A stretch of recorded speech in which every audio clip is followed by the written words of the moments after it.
Hello दोस्तों, स्वागत है कंपाउंड इंटरेस्ट चक्रवृद्धि ब्याज के इस नए चैप्टर में। इससे पहले हम लोगों ने साधारण ब्याज पर आधारित प्रश्नों को देखे थे और उन्हें हल किए थे। तो चलिए शुरू करते हैं। कंपाउंड इंटरेस्ट चक्रवृद्धि ब्याज। जैसे सिंपल इंटरेस्ट में होता था कि जो ब्याज लगता था वो सिर्फ मूलधन पे लगता था, लेकिन कंपाउंड इंटरेस्ट में ऐसा नहीं है।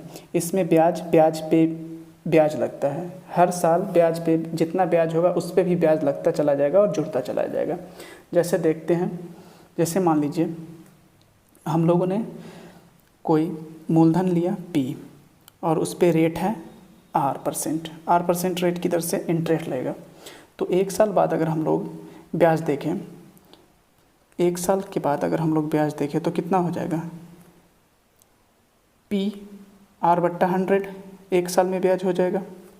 इसी को अगर हम लोग अमाउंट देखें, मिश्रधन देखें, तो मिश्रधन में क्या होगा? P जुट जाएगा। तो ये मिलके हो जाएगा,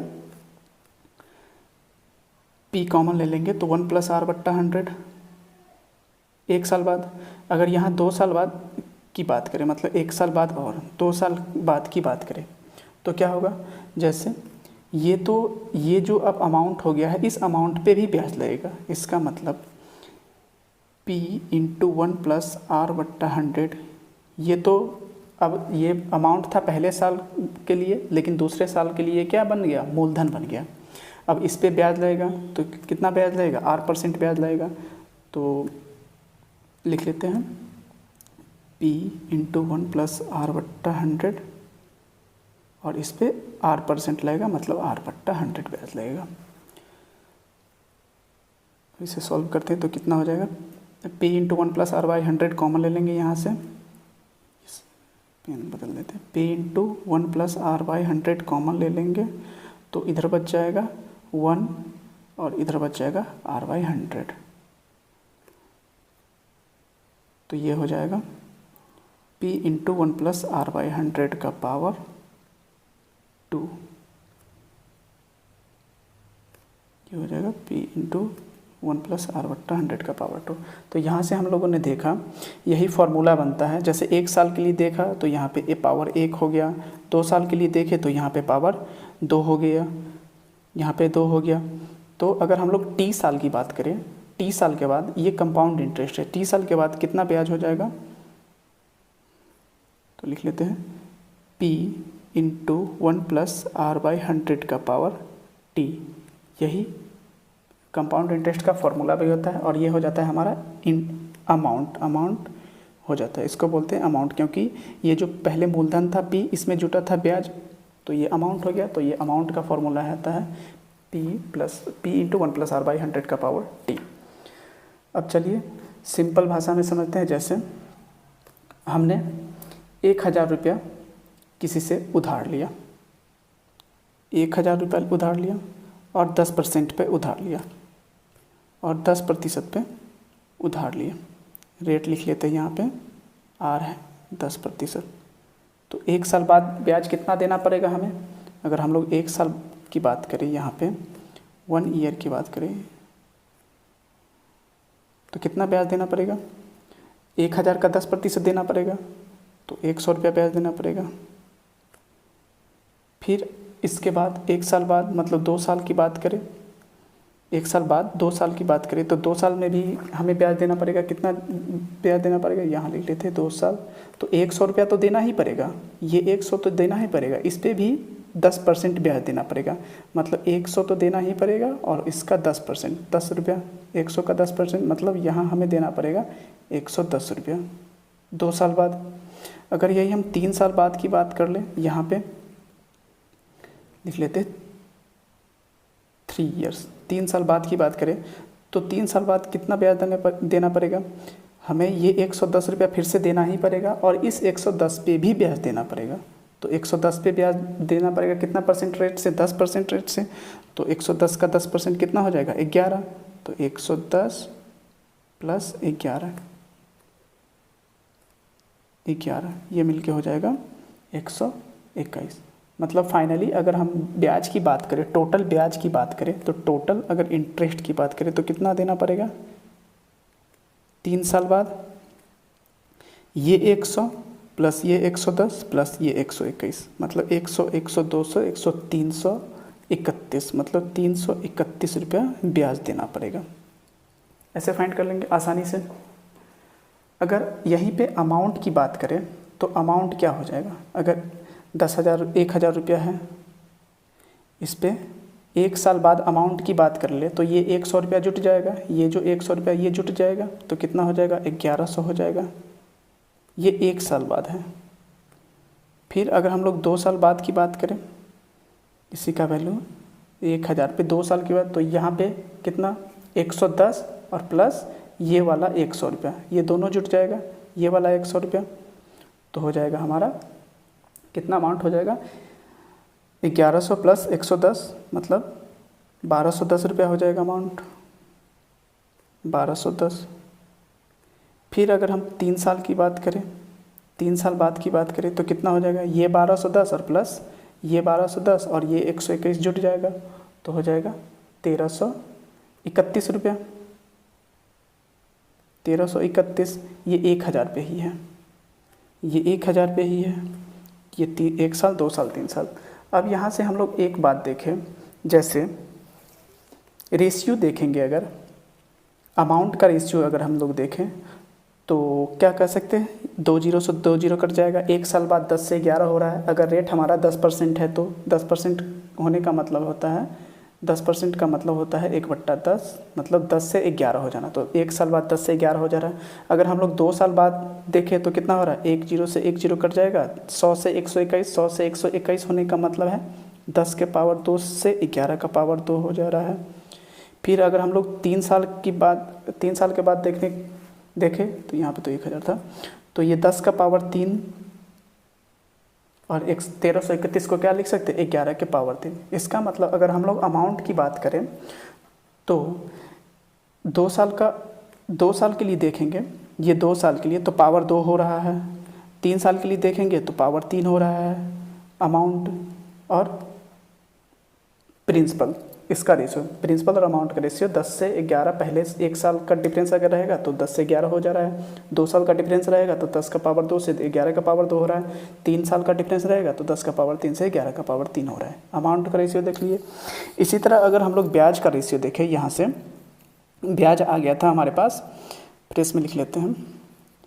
ब्याज आ गया था, पहले साल के लिए आया था 100 रुपया, फिर दूसरे साल बाद आया था, कितना आया था, 110 रुपया, फिर तीसरे साल बाद आया था 121 रुपया, ये आया था।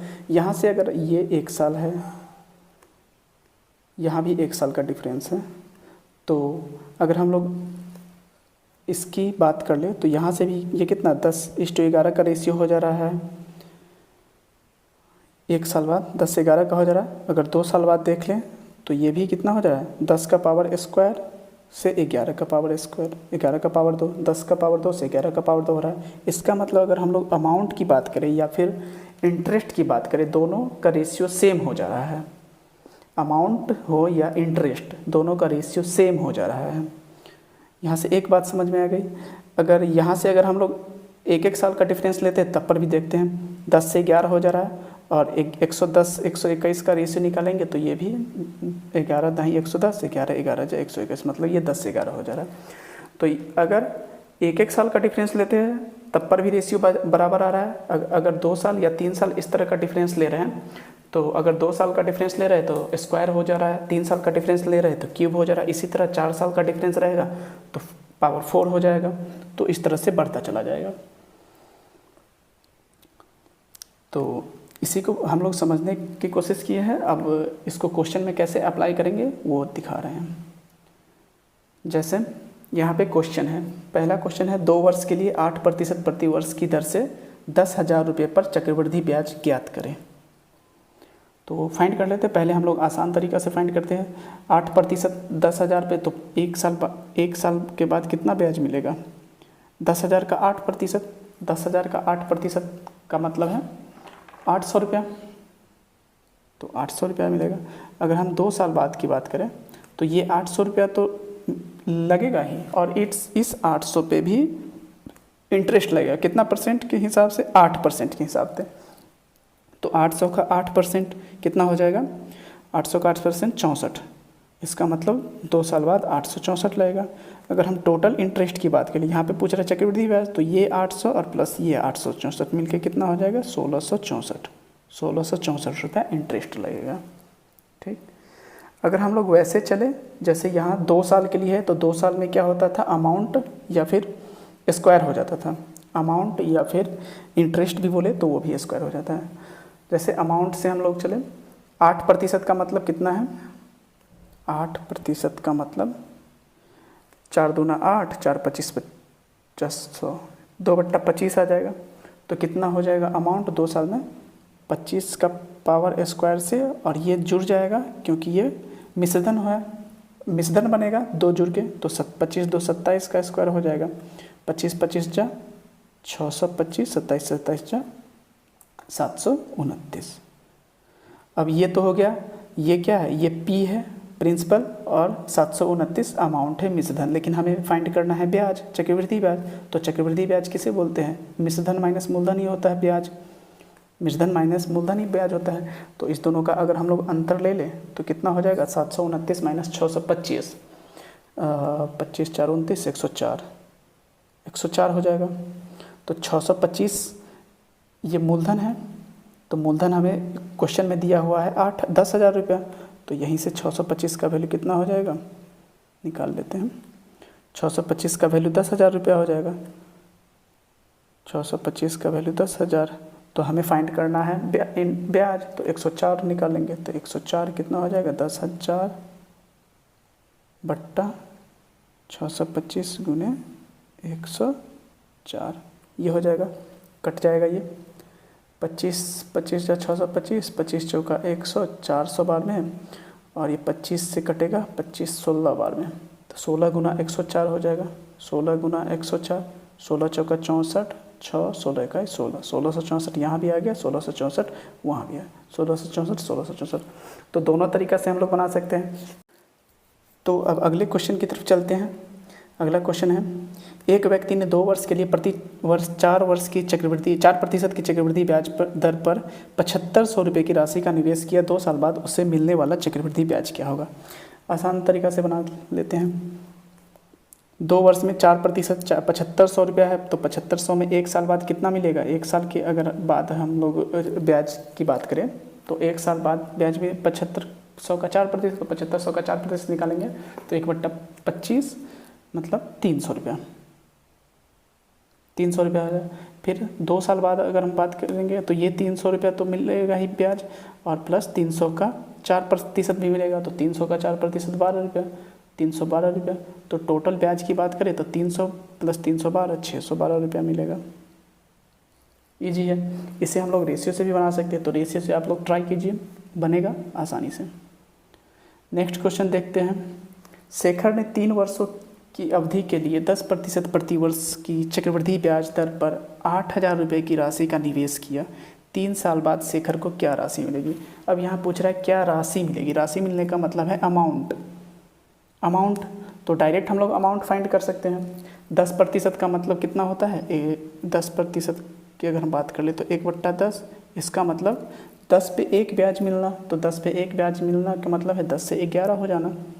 अमाउंट 3 वर्षों की अवधि के लिए है, तो डायरेक्ट लिख सकते हैं। 3 साल के लिए हम लोग क्या लिख सकते हैं? 10 का पावर 3 से कितना हो जाएगा? 11 का पावर 3 हो जाएगा।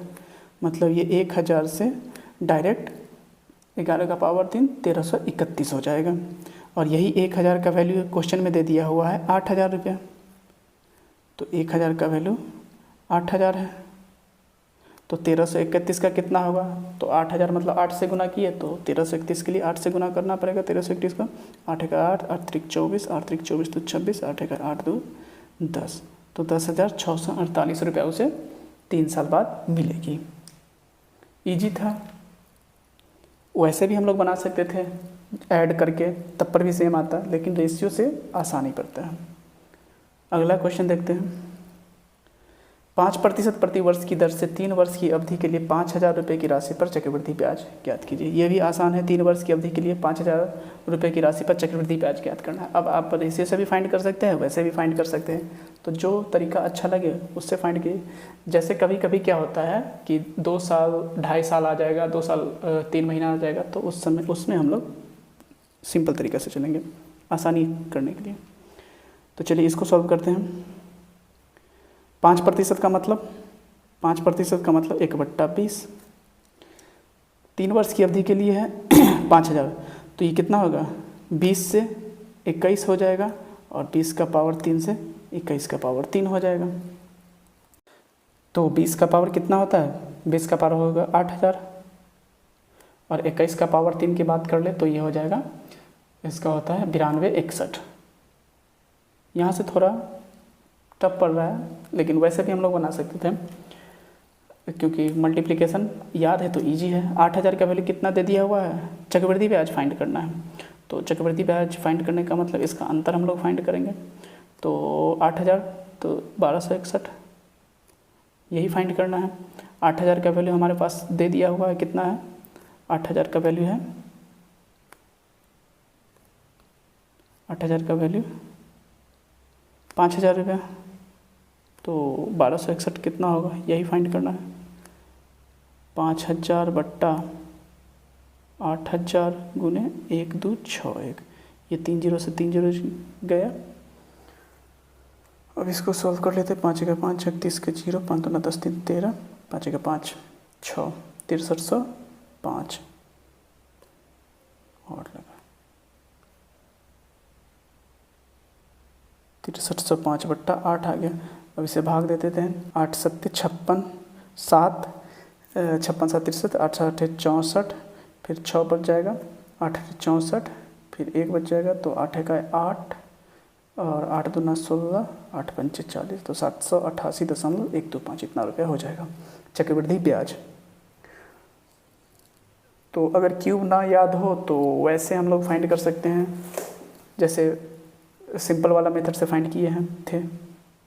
चलिए अगला क्वेश्चन देखते हैं। अगला क्वेश्चन है 10% प्रति वर्ष से 1.5 वर्ष के लिए 3600 रुपया पर चक्रवृद्धि ब्याज ज्ञात कीजिए।